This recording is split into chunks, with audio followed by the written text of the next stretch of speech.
Chapter 5.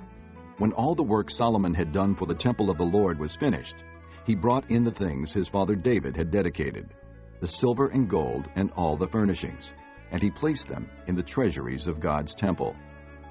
Then Solomon summoned to Jerusalem the elders of Israel, all the heads of the tribes and the chiefs of the Israelite families, to bring up the ark of the Lord's covenant from Zion, the city of David. And all the men of Israel came together to the king at the time of the festival in the 7th month.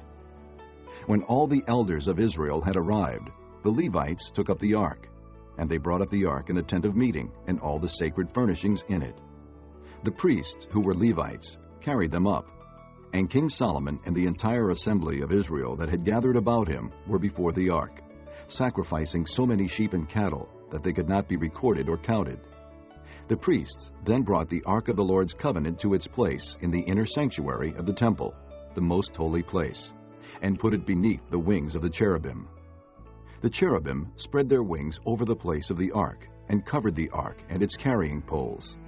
These poles were so long that their ends, extending from the ark, could be seen from in front of the inner sanctuary, but not from outside the holy place, and they are still there today. There was nothing in the ark except the 2 tablets that Moses had placed in it at Horeb, where the Lord made a covenant with the Israelites after they came out of Egypt. The priests then withdrew from the holy place. All the priests who were there had consecrated themselves, regardless of their divisions.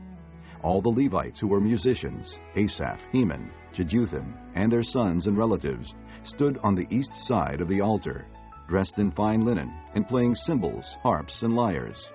They were accompanied by 120 priests sounding trumpets. The trumpeters and singers joined in unison, as with one voice, to give praise and thanks to the Lord.